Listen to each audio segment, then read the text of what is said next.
Are you ready to think big and act bold? Then you are in the right place. This is Innovative Entrepreneurs, a podcast that will bring you the stories, insights, and tips from some of the most successful and innovative entrepreneurs in the world.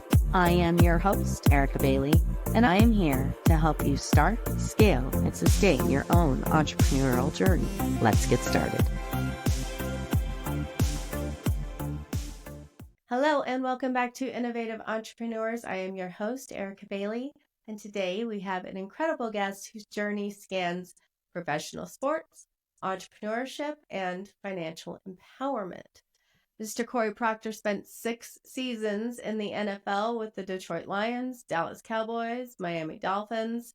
You all know how much of a big football fan I am on all levels, so it's fun to have him here. Before transitioning into the world of financial planning. As the founder of Pro Capital Wealth Management, he helps individuals and businesses protect and grow their assets. Lessons shaped by his own experiences of lawsuit and loss. This one's going to be interesting. Beyond finance, Cory is passionate about giving back. He serves on the board of Majesty Outdoors, which you're going to find about that, supporting fatherless children and single mothers in building strong futures. That's pretty. I just got my little heart goes. In his free time, he enjoys the outdoors, from hunting and fishing to traveling the world. You'd probably like it here in Wyoming.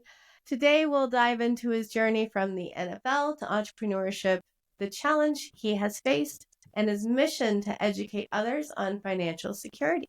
So, everybody, please welcome Cory Procter to the show. How you doing, man? That's it. I'm used to that sound. Well, thank you very much for joining me on this show. I really appreciate it. I always really like to start off with a sense of gratitude. I'm very, very fortunate that individuals like you want to come and talk with me and teach others that, teach people in my audience and my network. So it really does mean a lot. And to everybody who is here, who listens, I love you. Okay, so we're going to jump right into this, Cory, because this is like my most exciting question. You were an offensive guard. You played 6 seasons in the NFL with the Lions, the Cowboys, and the Dolphins. Is that right? Yes, ma'am. Wow. So can you kind of talk to me a little bit about the journey? A lot of people know me. My husband and I, we coached our kids since like flag football, little league, right? And I'm out on the sidelines with my kids in high school taking pictures and kind of putting them in the newspapers and stuff. And we are diehard Sun Devil fans. And I'm not going to mention the NFL teams that we like. But I understand, as a mother's point of view, what sports, especially football, in my opinion, like how that shapes you. So would you mind giving your side or your thoughts on that? Sure. I love my background. It has shaped me a ton, right? And so it's what I love about football is super hard, and it is heavy.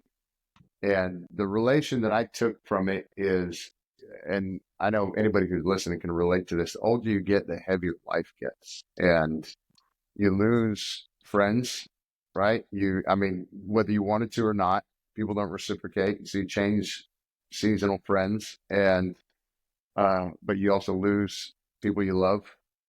Death, sickness, and some things you just can't explain. And sometimes life just hammers you like crazy. It's just like one thing after another. What goes wrong? And and I know you can relate to this, but even in business, where like you think you got somebody good on board, and then they just come in and quit one day, and for whatever reason, it could be a life scenario, or maybe they do suck at their job or whatever. But it's possible. Yeah, but they quit, and then you're back. You're back a step from where you thought you were going to be, and it's this deflating thing. And then you come home and maybe your spouse is mad at you. I don't know, but like you got to deal with like one punch after another sometimes.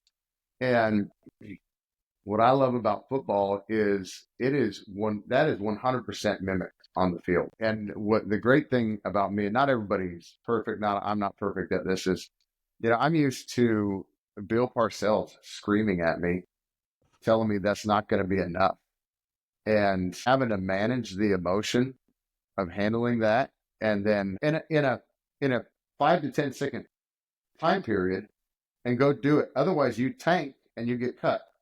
And so that's how fast that you got to be able to flip the switch. And I loved it because it was so hard. You had to muster this thing up. Training camp 2 days, which basically aren't a thing anymore.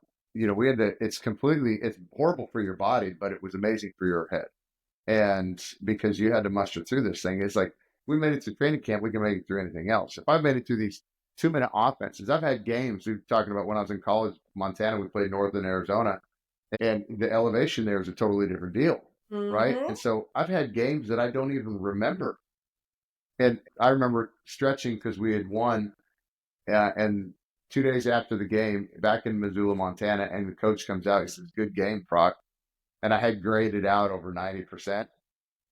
And I'm like, really? Because I could barely breathe and I don't remember anything about it.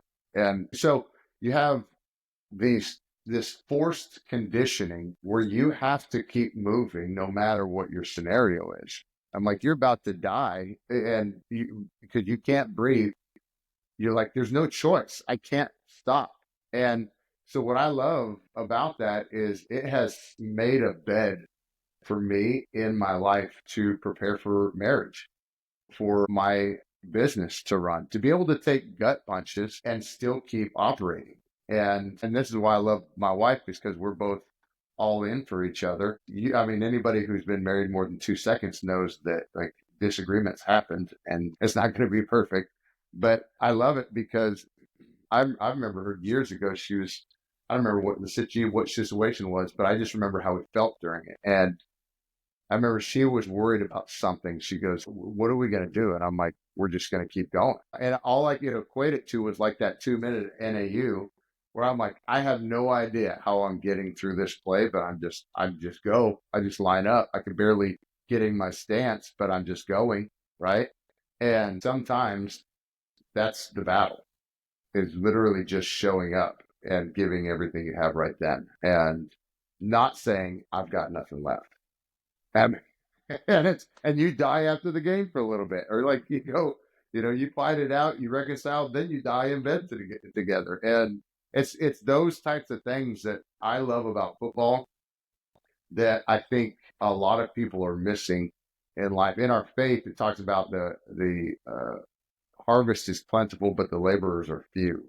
And even in football, winter conditioning used to happen. You made this happen a lot, where a lot of guys, they would act like they're sick and go stand at the bucket and go act like they were going to go throw up, and they would never actually throw up. I mean, the guys that were about as diehard as it got, they were throwing up and getting right back in their stance. And yeah, it's gross, right? But you don't question that guy's character at all. So And that just happened recently. I'm not sure if you probably do, but ASU in Texas, I think it was, for the semifinals. Cam Scatterwood was like one of my all-time favorite running backs. I don't know if you know who he is, but the man is amazing. He played so hard. He was literally throwing up on the side of the field. Like, they were making this big deal out of it with the cameras and everything, and he's yes, literally just like throwing up, like dying. They're putting, yeah. And so he goes back off the field that very next play, and he throws a 41-yard touchdown. The running back who was just throwing up on the side turned the whole game around for us. But I think what I'm hearing from you is it's those moments where you are down and out the hardest that you have to push back and keep fighting, because that will take you forward. And that can be related in everything from football. If you can't tell, I'm very passionate about football into adulthood, into business owners. I'm one of the very few lucky people who actually gets to be on the field with my camera, standing in between the guys, seeing their passion and their excitement, but they're also their exhaustion and the defeat sometimes, on the sidelines. But I also afterwards see them and they go get it. They go Hmm. get the grades. They go get, like, the ones that just keep going are the ones that I'm watching succeed year after year after year in high school, because I shoot high school sports. My kids, I've been on the sidelines since my oldest son was 7 years old, and I haven't stopped. So the feeling and the understanding and what it takes mentally to do that on the sideline of a football field is what you have to have in order to succeed for the rest of your life. There's more than football, right? Hmm. Which is kind of what we're segueing into. You played in college, played in the NFL, and then why did you decide to go into this field or become that entrepreneur? Like, did you know you wanted to be a business owner or an entrepreneur when you went into the NFL? No, not at all. I was, I was probably like any other kid or especially boy. I, I didn't know what the heck I wanted to do. I just was about as dummy as it gets, and I'm just going to play ball. I had no plan past that, And so, it's as much as I preach it now, which is hilarious to me, but I preach to these guys like vision for guys especially, but anybody. One of my favorite passages, without vision, my people will perish, and which I grab as a stronghold truth in my life is if I can't see into this next week, next year, 10 years from now, if I can't see what my life potentially would hold for me, there's no way I'm going to have something strong enough to pull me through those moments. And I'll tell you about, like, even in football, like those moments, coaches were such huge father figures to me that when my folks split, that was a big shift. And my folks, I still love my mom and dad are awesome. I love them to death. And but during that time, it was a big shakeup where coaches and teachers had huge impact on me. And so so that was my vision. I wouldn't even call it a vision there, but what was pulling me forward was your approval and as my coach. And so when you gave me praise, that I ate it. I ate it up like crazy. But also, equally important was when you checked me or you had to correct me, and it could be a good and or a bad tone. It sat on me heavy because I didn't want you to think I was lazy. I didn't want you to think I was anything less than a stellar person or athlete. And that very much drove me at first, but it wasn't until I got that vision that it pulled me. But when I got into this, I didn't know what the heck I wanted to do, right? I was a dumb kid. I was going to play football, not necessarily forever, but I knew it was my next Forever. thing, right? I mean, but I just knew that's what I was doing at the time. And so I get hurt in Miami and every intention on coming back, and I had several surgeries. And so now I'm a little older. I would have been a seventh year minimum at around 800, I want to say at that time, which is funny because now that's the rookie minimum. It might be a little more than that, but at 800, plus I have a rap sheet. I got a lot of cuts on me, so I'm not that valuable because they'd much rather go get somebody younger, untainted, and give them some. Hopefully, that guy comes up and they get some more longevity out of him, right? So then I'm faced. I got to figure out what the heck. I actually got a sales job first, which is a great learning experience. I needed that in my life because I'll tell you the first thing I learned really fast was nobody cared about football outside of football. Like Really? the idea of it is cool, right? But if I was trying to progress in my business, whatever that was, you didn't care. Like the idea, football is neat, right? But if I was trying to sell you this drink product, which is what I was doing, and you were a gym owner, you're like, so what? I don't care about that. Like, I'm not interested in buying, right? I was just a sales guy to you. And so what was really neat is it forced me to get over what that was. And so honestly, the weight came after. So if we had developed a relationship and you had become a client of mine, and then you found out I played ball, it held so much more weight in somebody's mind. They were like, "You never told me this," and I'm like, "Well, listen, man, I burned myself early on trying to use that, and found out that nobody really cared. It was like, let's be genuine with people, let's be real about where we're at right now, and what's the purpose of us even talking." And so that went further than football ever did, and football just helped solidify that. It was just really cool. But um, what had happened is I went and that was a good season for me. Ended up coming to faith, and we had lost somebody we love super close, and so I was ticked off about that, ticked off about my early exit from football or what I thought I had unfinished business. And so what happened was essentially like through my faith, I had to come reconcile a lot of garbage in my life, but it ended up bringing to light a lot of my past. And from that was I've been good. I've been frugal with money. I never wanted to spend. I had researched my investments and basically tried to understand everything that I was getting involved in. And that came from a healthy fear earlier on in my childhood, or when I junior year in high school, I rear-ended a lady. She filed lawsuit, and a year later, my mom and stepdad filed for bankruptcy. And So so, is this the lawsuit that we're going to get into? Okay, okay. I right, apologize. Keep going. No, keep going. right, but that left an impact. And I had, as guys, and you know this, God, we shut up. We don't share much, right? And Mhm. so, what was funny was I think I internalized that for a long time and really didn't think of much, but it was a contributor to the way I behaved with money. Mhm. And so what led from that was like, okay, I got sold to by every Tom, Dick, and Harry in the financial world that tried to sell me some sort of product Okay. and try to get my wife and my money to manage, which I get it, right? But I was never impressed with what they had to offer.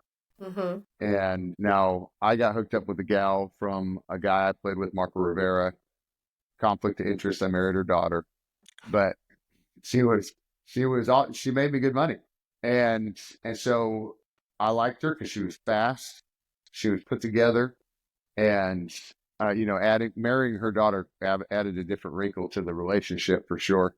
But I but I respected her, right? And so I really liked it. So, anyways, I wanted to add more to my life, and so the more I researched, the more I wanted to put these brackets around my life so somebody couldn't sue me and take my money Okay. or some other train wreck could creep into my life, right? And so I'm like anybody, I want to blow up my life to be the best thing ever financially and leave a massive blessing for my kids and for everybody else around me. And so I had the classic grandpa dream. I'm like, I'm gonna have the boat. Everybody's gonna be on the boat. We're gonna fly to Disney. We're gonna do all the things that I'm covering the whole bill.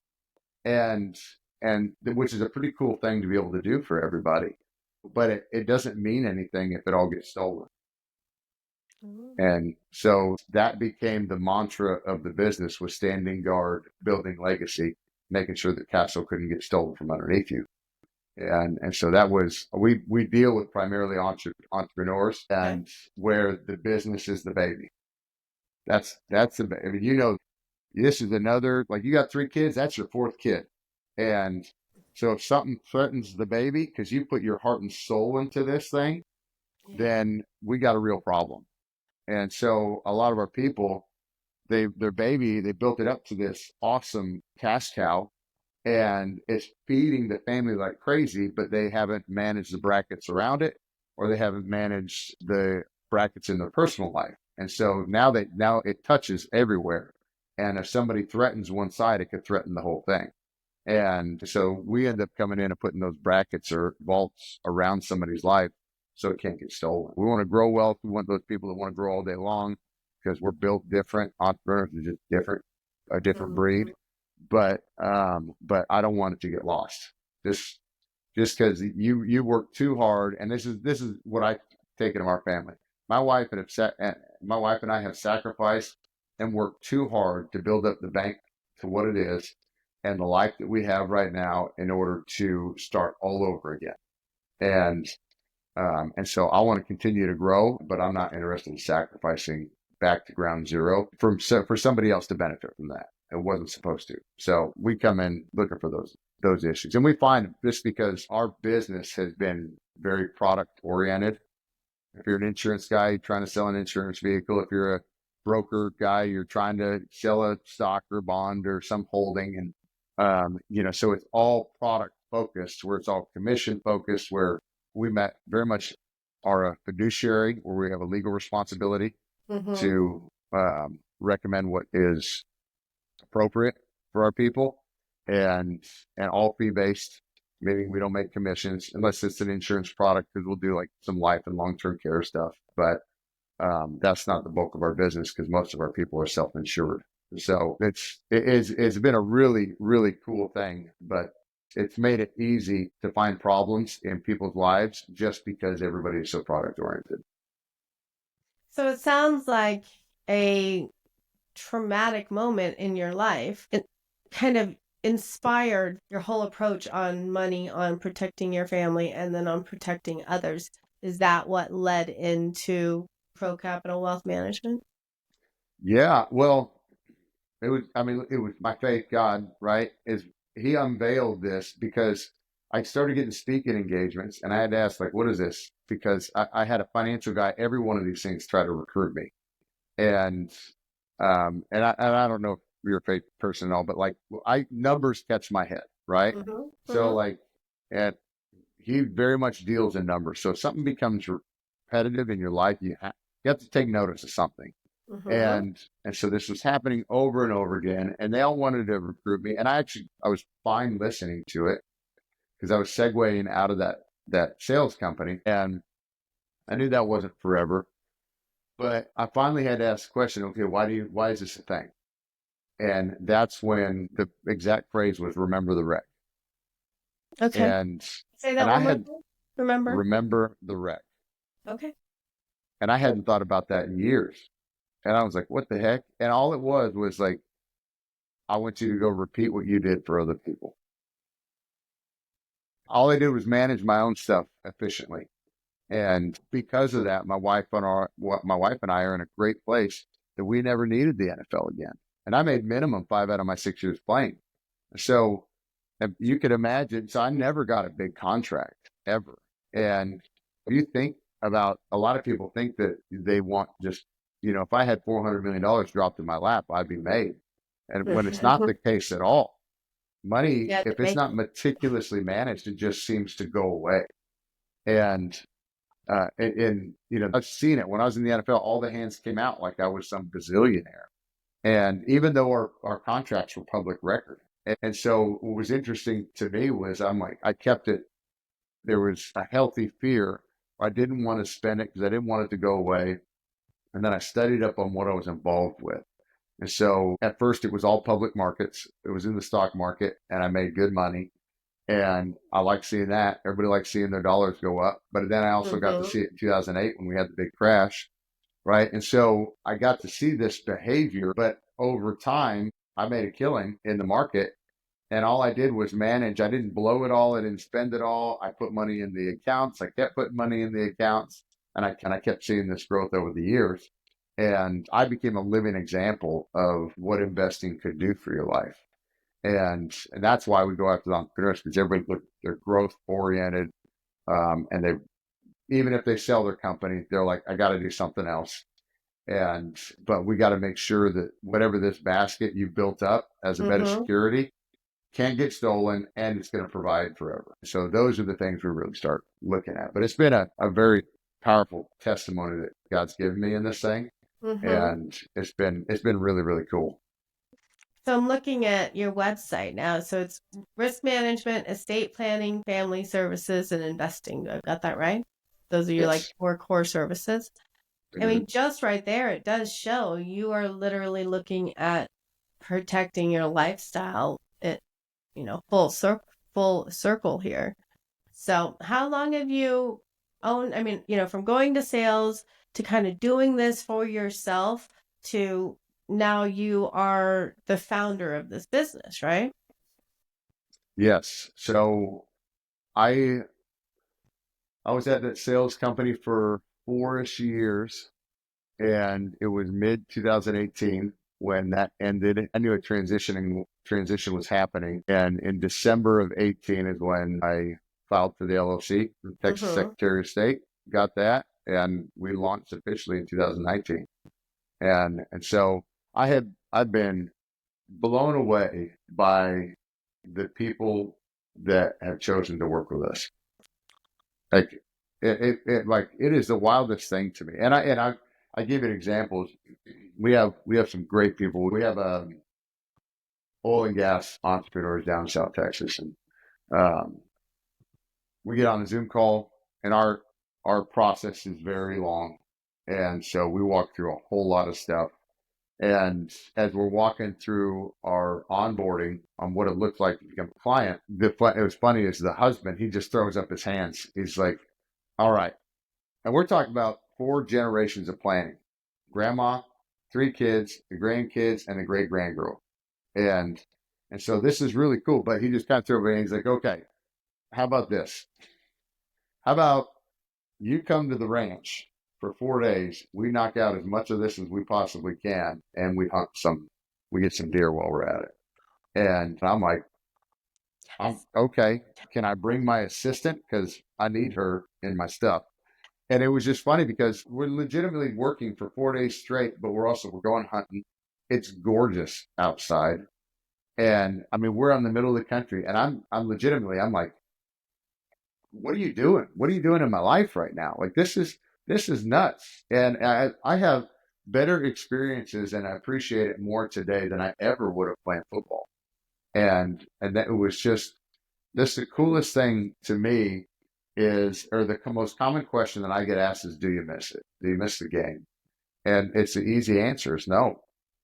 I mean, it's like I love the game, and I'm still interested in it, right? Because we still got a lot of people in at the Dallas Cowboys organization that I love are working there a long time, and they put their heart and soul into all their work. But at the end of the day, this is the best place that I could ever be, trying to build this company, and we have these people that have chosen to go with us, and they're all in.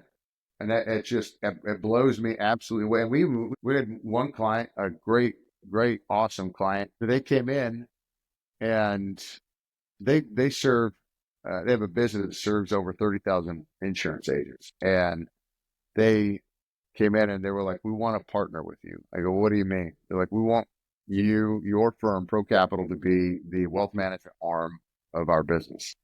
And I'm like, what? I it totally threw me for a loop. So I'm like, I I'm confused. And they're like, no, we want you to come teach our executives, and we want you to teach our insurance agents and do all this because they get asked these questions. They don't know how to answer them.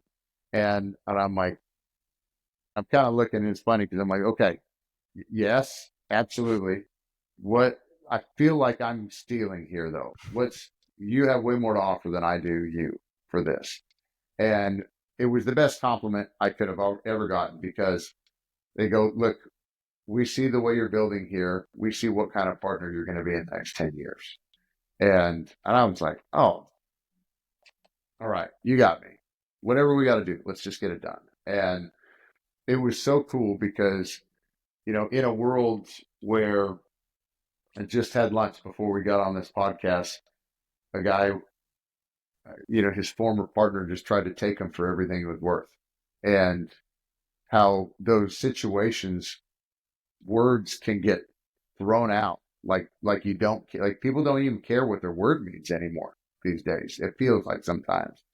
But to have somebody do that and consistently follow through with what they say they're going to do, like that's where the world gets smaller.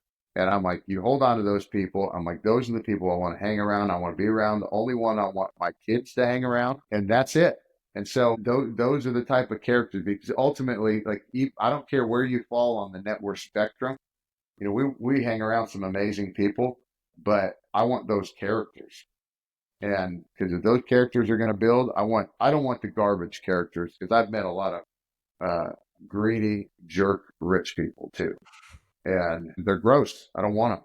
So um, those are the ones that hit you so deep, and I know you can relate to that. But it was just like you got somebody in your mind right now who's been like that. You're like, thank you, just thank you for you, thank your parents for making you and raising you, and just so much more appreciation for where you're at in those situations. I did a podcast episode recently about authenticity in building relationships with your clients. Now, for me, it sounds like we do business alike. For me, I would rather, I'm small business, right? But I would rather work with people who I could go paddleboarding with. You know what I mean? Who I can be authentic authentic and they can be authentic, because that builds that relationship and that trust where your intention is truly to do the best you can for that person. And because your intention is good and because you have that authenticity and openness, it's not a transactional service, right? It's a, I'm here for you, you're here for me. And I've had a lot of clients in my life over the past 17 years, right? But I have noticed that these past 6 months, because I've been really authentic and true and about who I am and giving a piece of vulnerability to me, it has developed this relationship, friendships, but this business relationship where everybody is doing really, really well because our intention is to serve without getting anything in return, right? God, the universe, that comes, but it's just that first level of kindness, like I want to do something for you without getting anything in return.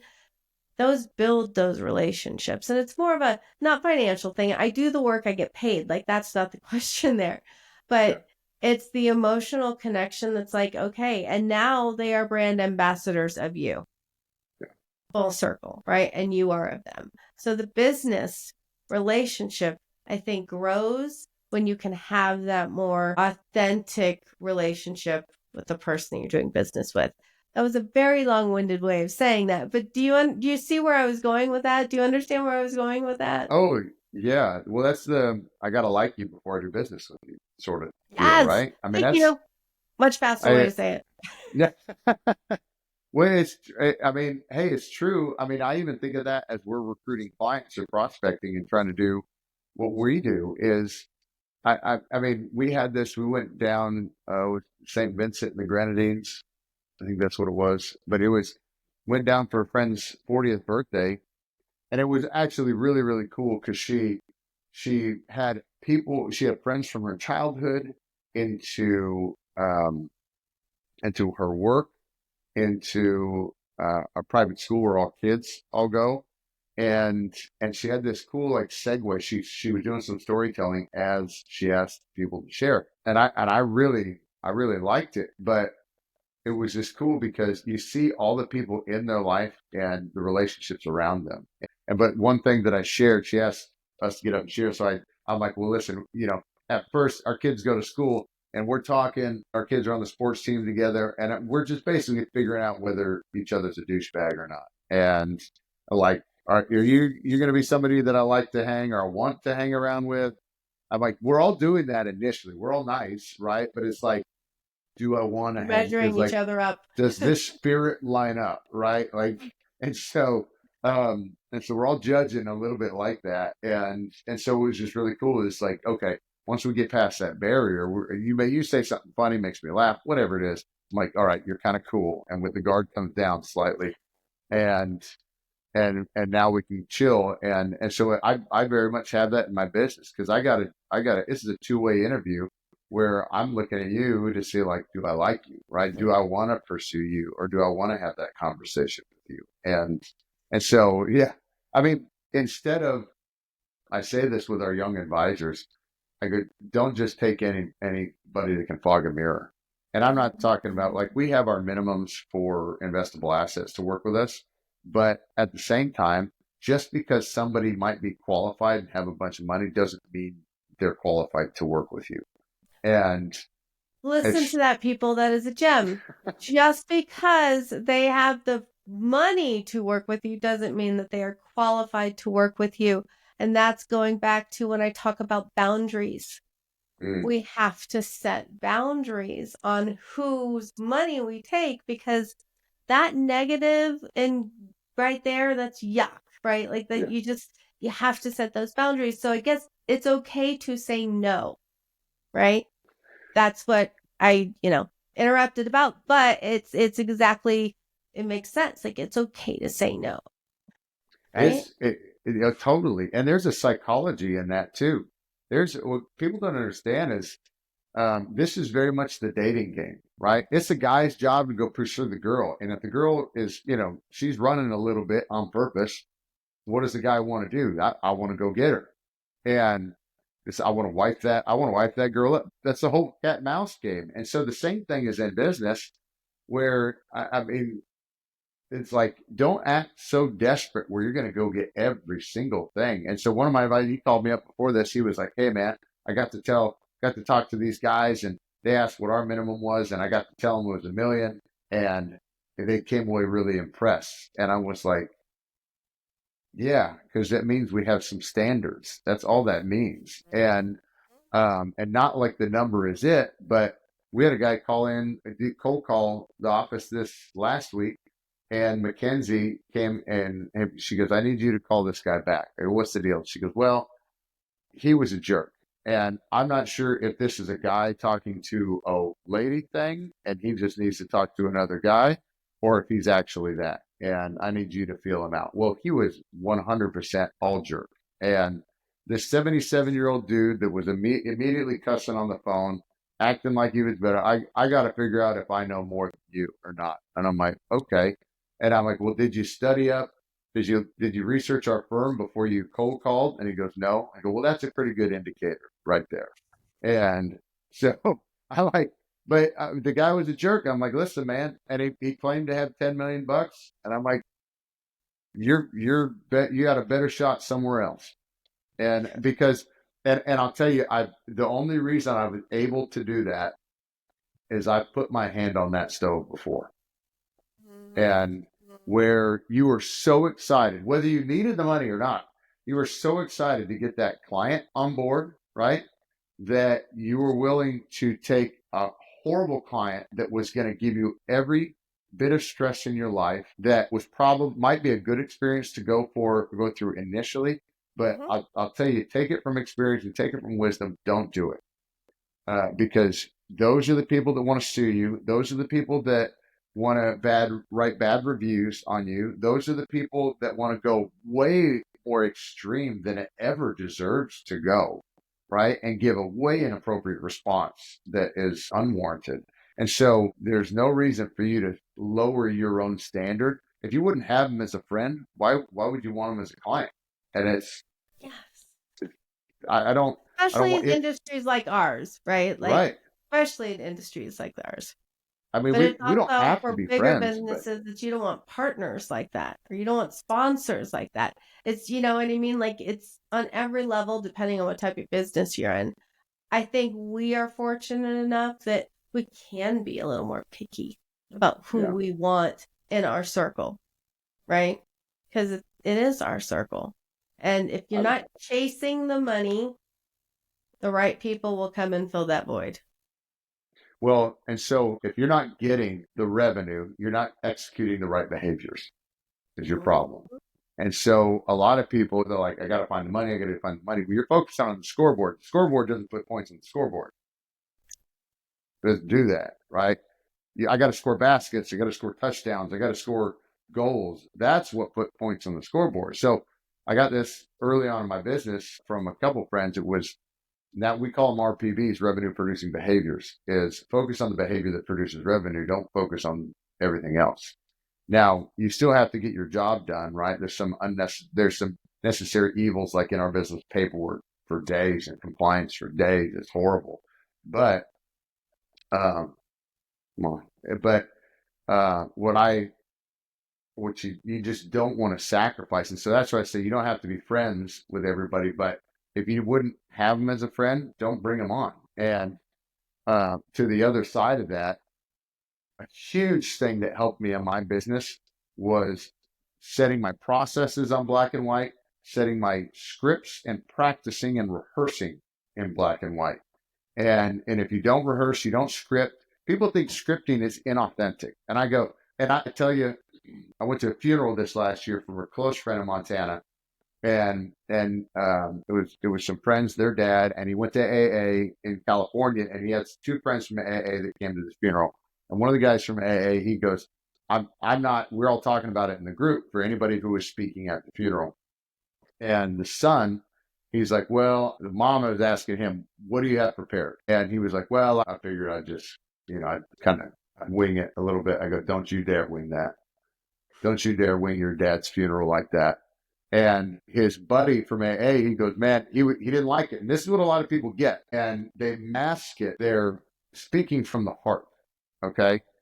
And I'm going to tell you, if you really want to respect somebody, respect your business and respect the prospect that is coming in to interview you for your business, you rehearse, you put it on paper and you rehearse it a billion times, because you do not sound put together. You're not respecting your time or somebody else's by winging it the whole time. And you get up there and you just start rambling. You sound like garbage, and you're not going to land any real client that you want to land that way. And so I told him the same thing. I go, you better write it down instead of disrespecting him at this funeral. And what was so cool about it was, before that, the daughter, she's so beautiful. Like, she texted me before my plane took off to go to Montana if I would help her with her talk at the funeral. And this is a daddy's girl moment, man. This was heavy, right? And so I got to the house, went right into the office with her, and we're hanging, and she's reading. It's kind of long. I said, let's see what she got. And so what's funny is, like, she's asking for Coach Corey right now. And our norm, I love the empathy. I love all this stuff. The norm, this is not the norm, what I'm going to tell you right now. I was like, okay, let's just start reading. Show me what you got. And she starts reading, and she almost immediately starts breaking down.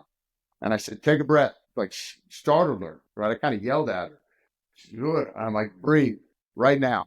Take a deep breath right now. You're not going to make it any further. And she just took a breath. I go, keep moving, go. And so she kept reading, right? And she got through it. And so what's cool is we just tweaked a couple pieces, and I'm like, all right, let's work on your landing right now. At the end of this saying, what do you want the people to know about your dad?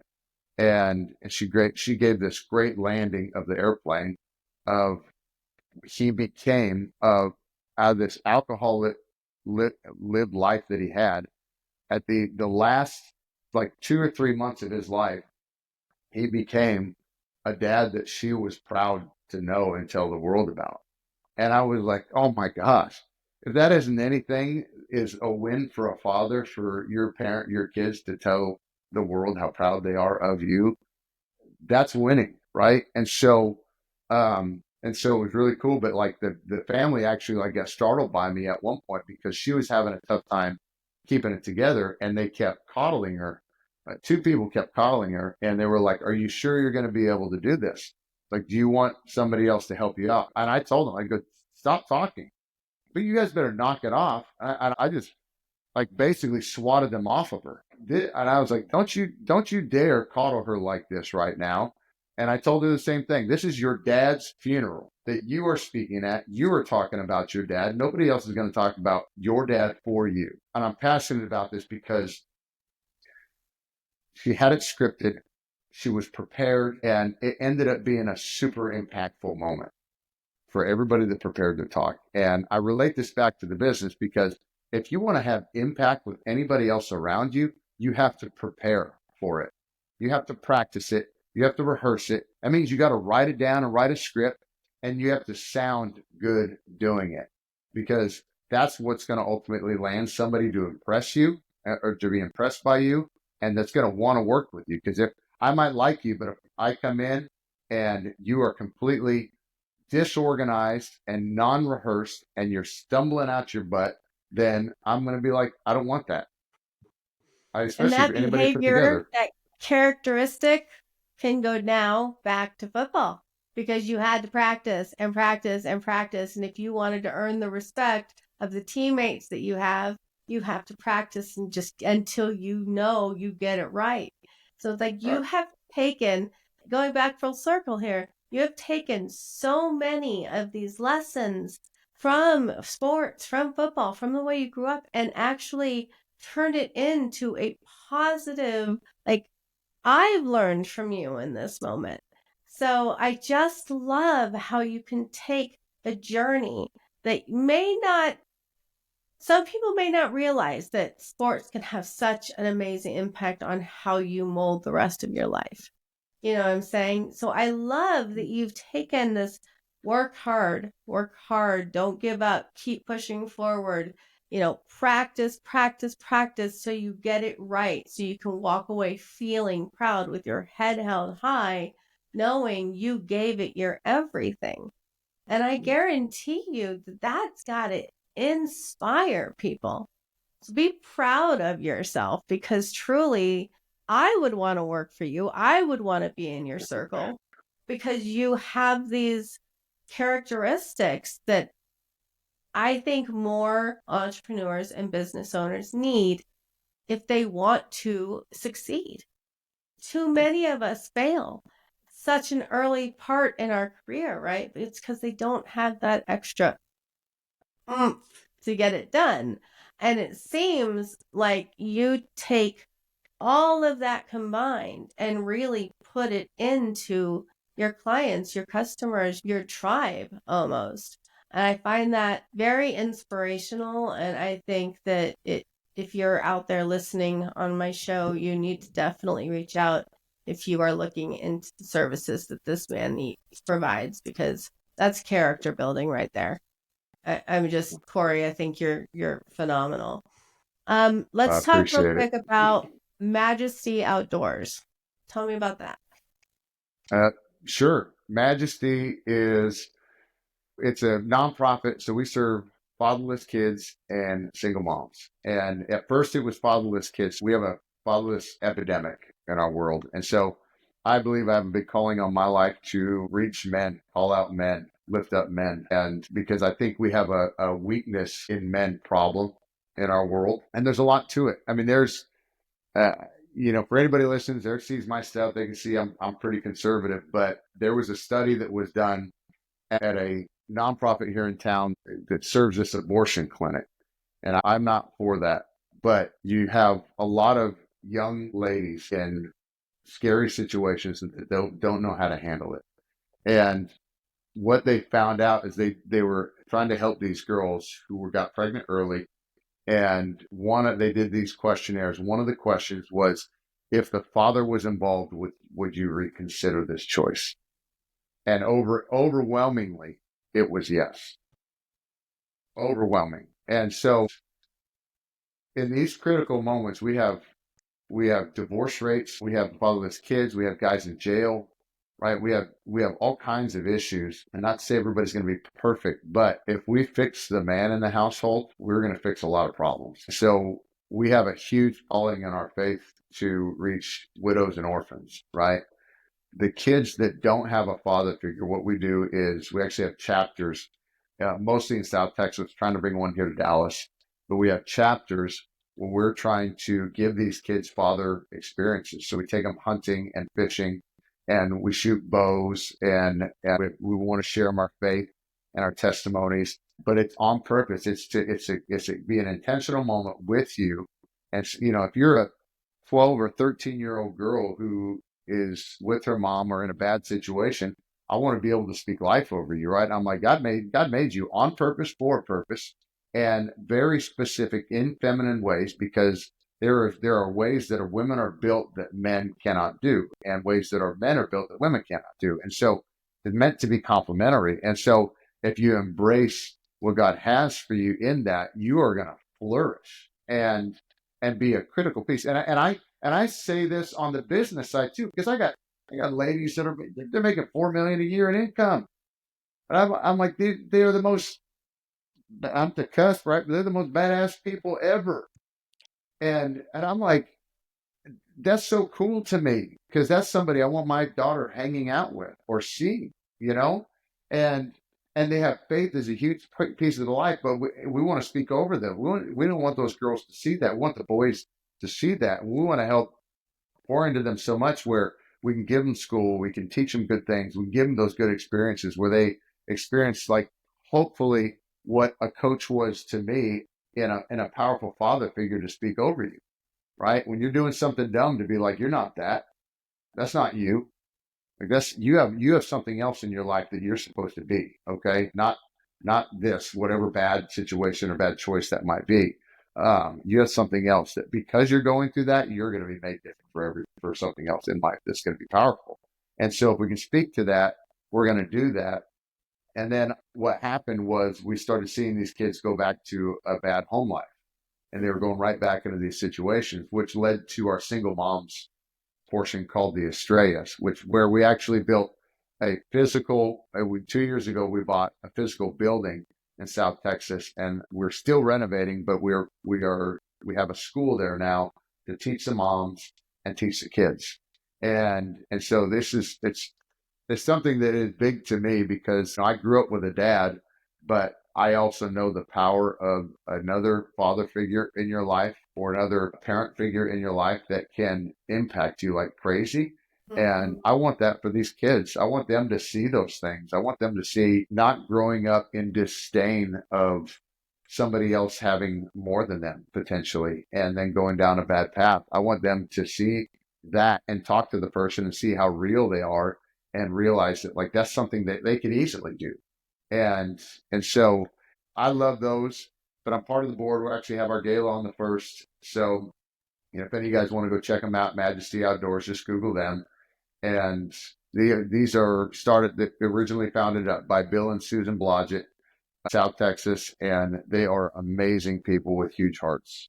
So And how can people support this? Like, how can people help you? Or do you take donations? How can people help you with if what you you want to, if it's just financial, you can go to the website. And if you actually can go do it right now, if you're like hunting, there's a big rifle raffle going on right now. But you can go buy one of those if this is out early enough before the first, or you can just go straight donate, or you can actually call if you want to get involved, especially if you're in South Texas. We need volunteers, right? We need people with big heart because it's a calling. It's not a job. It's very much a calling. And I'll tell you, that's been a really cool thing since I've gotten into it because I don't really get into anything without trying to serve it right. And Mhm. like, meaning I don't get on, I've seen this already where people have gotten on a board and it's just to be on a board for a board's sake because I can say Mhm. I'm on a board or whoever I'm going to rub elbows with. But to me, I'm like, tell me why you want me here. What am I, obviously, okay, I can bring in donor dollars and this and that. That's cool. But like, we need people who are going to really have a heart for this thing. And that's what has been cool to me to see is the people that I've invited into this, they have immediately grabbed onto the vision of Majesty and they've wanted to jump into it more. And so they're recruiting their friends. And all I do is share, hey, I'm on the board of this nonprofit that serves fatherless kids and single moms. And people immediately, they're like, well, hold on. Tell me what a buddy at school, he was like, my dad was a jerk. So that's big to me, right? And this guy's blown up his business telling me this stuff. I hate my dad. He was sharing. I'm like, it hurts, but it's also a cool testimony from him that he has just completely slayed it, and he wants to give back to these kids because of his testimony, right? He's like, I didn't want to be that, so I'm going to be something real and valuable to these kids. And so, if you want to do that, go on the website or reach out to Majesty and try to get involved. I would love it. If you're in DFW, we can go have coffee about it. Is it majestyoutdoors.org? Yes. All right. And so there's this raffle.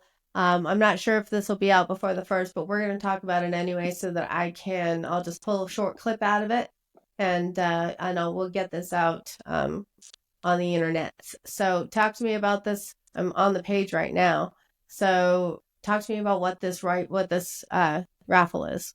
This is pretty badass. Oh, I think the rifle was I can't was a Creedmoor something, but it was a Gunworks rifle. They advertise shoots a mile out of the box. And so Okay. these are great rifles. There was a you're gonna test my knowledge. I love to hunt, but it's not like I can sit here and rattle off a No, ton of that's okay. It says gun the stuff. package is like $13,715 worth of.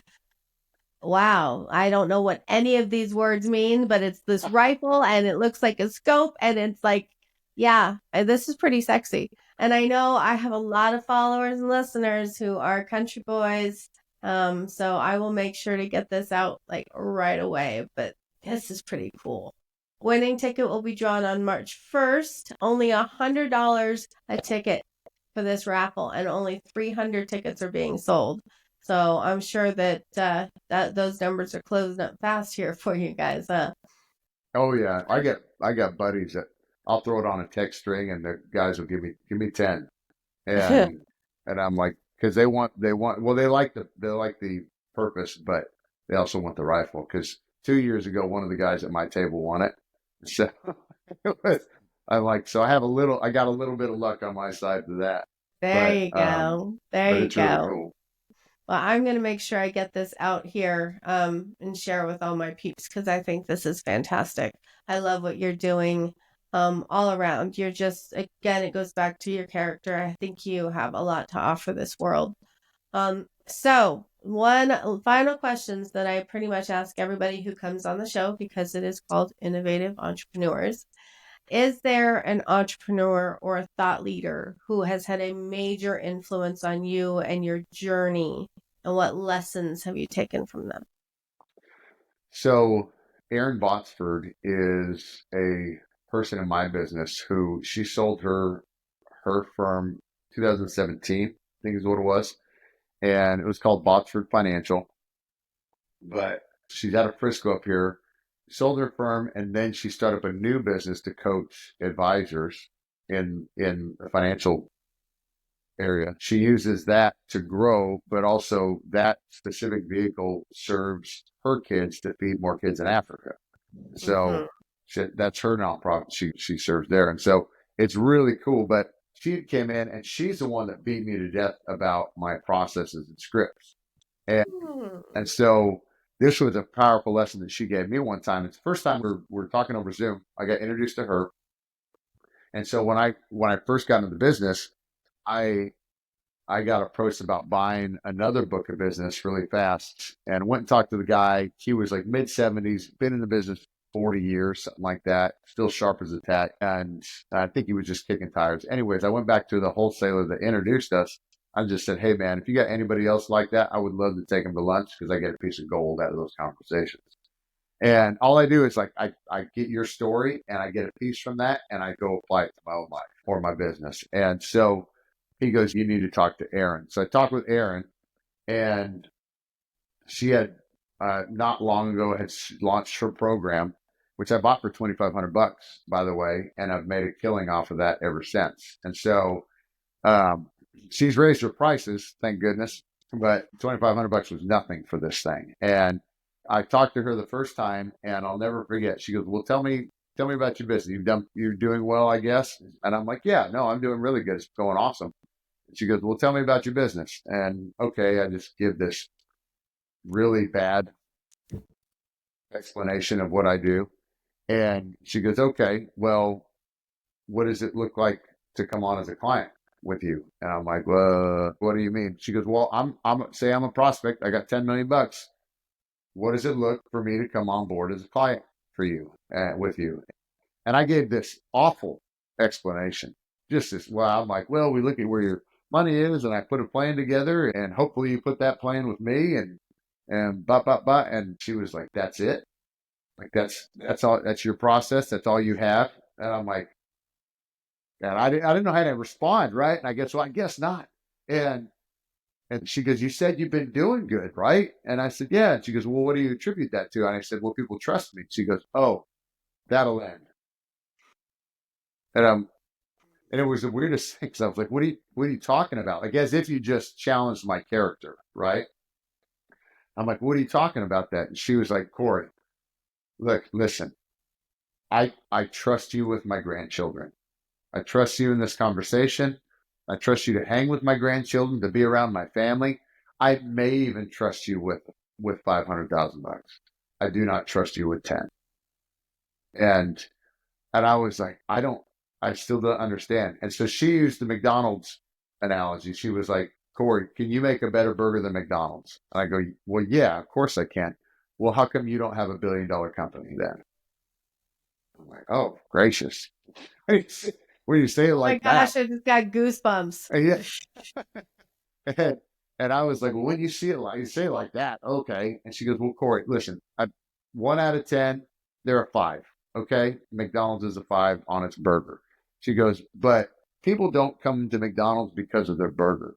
I can go to McDonald's anywhere around the world, and I know exactly what I'm going to get." Okay. She goes, Mm. she goes, "The reason McDonald's has the business they do is because they have built a trust with their clientele from their process. And everybody knows exactly what they're going to go get within any McDonald's they walk in anywhere in the world. And she goes, until you can show me on paper in black and white and walk through me methodically and meticulously and articulate it exactly the way you've done it 10,000 times before and show me what I'm going into and becoming a client potentially with you, you will never get my 10 million. And I was just, it like kind of sat me back like, okay. And so here's what I did. I take her to heart. I'm a fast actor. She gave me her process and I just did it. I just transitioned into what we do, the way we onboard people. And I literally wrote down everything, every step along the way, what exactly we are doing in this business. Every meeting we have, what it means, the purpose of the meeting, what we're going through in that meeting, what's going to happen here, what's going to happen here, we go through phase one, then we go through phase two. We have 4 different meetings before we get any plan. Set up everything is very meticulous. And I cannot tell you how many people, this is a buying signal, by the way, when we set our expectations after sharing our process, sharing our expectations, and then quoting them a fee for what it would cost to put a plan together or to use our consultation services, they grab that piece of paper. So this is a buying signal, is when somebody grabs a paper and they start fumbling around with something, right? But they grab this, and I can't tell you how many times people are like, I like this. And all I've done is written out every single thing that I do, and I put it on. And because you can envision yourself working with me and my firm leads to a lot easier yes. And now there's other portions like my meeting process, everything is mapped out. Everything is systematized and in order. And I tell you what, when it comes to people's money, I don't care what business you are in. You'll get business because people trust you and they like you. You will naturally get some business by that, but you won't get the big business that you want. And so if you want the big business, and you can tell me all day, Eric, when it comes to your money, to your nest egg, that is a representation of your life's work, a representation of the safety net for you and your babies. This is everything, right? If I can't show you exactly what you're going to be stepping into potentially, there's no way you're moving forward. And so if you don't give somebody that vision and have a problem to solve in that meeting, they won't even entertain it. What we found is we fix those major problems. I find them easy. They're easy to find for me. And basically I find those big problems and I train our other advisors up to find those big problems too. That gives us a lot of weight in a situation where we can share exactly what we do and what it looks like to come on board as a client at Pro Capital. And because it's so put together and so well articulated, it's an easy yes. So how do my guests follow, or how do they find you? Anybody who's looking for somebody like Cory on your team, how would they find you? Go to procapitaltx.com and go check us out there. We have Instagram, LinkedIn, Facebook, those social pages you can follow, or you can follow me directly. I post every day on LinkedIn, Instagram, and Facebook. And I love sharing there. It's kind of been an online journal of sorts. Mm-hmm. And so I share there, and that has actually been a great mover for us because I'll tell you, a lot of people, if they don't come from that as a lead or a prospect, or they've been doing their due diligence on us or me as the leader of the organization, they usually have confirmed it through social media. Mm-hmm. So, meaning they came as a referral or somebody else gave them our name, and they went, and as they're doing their own research, this is exactly what happened at the lunch I was talking about before coming over here. The guy was like, I've been watching you for a while because I've been watching you actually for the last 3.5 years. I've seen the way you've progressed. And he was like, we're at Raymond James right now, and we just feel like we've met a cap with them, and like we're not going anywhere else, which is very much how a lot of people come into the door. They were like, they've grown past where their current advisor is at. That's what's going on. But I've watched you for 3.5 years. I see the way you're growing, and he's like, I like it. I wanted my wife to meet you, and so this is why I wanted to come into this conversation. And so this is. Go follow us there. Go check us there. You get to hear my voice You get to see what's going on. Posted a video today with our 1-year-old girl. She's the best thing ever, right? And so I do this on purpose. You get to hear my voice to see what kind of life I want to live. And so if that jives with you, you see who's leading the firm. And ultimately, those are the type of people we want in this house.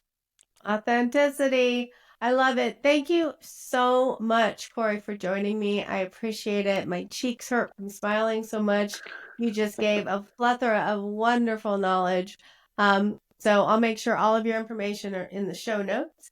And again, thank you for taking the time. I have no doubt people are going to love this episode. Awesome. Thank you so much. I appreciate it. Wow, what a great episode. I hope you had as much fun as I did. If you want more of this goodness, make sure you subscribe so that you get notifications for future podcasts. And if you found value from this, please share it with others. You can visit our website at cwgdigital.com. This is Erica Bailey. I am your host, and I will see you next time.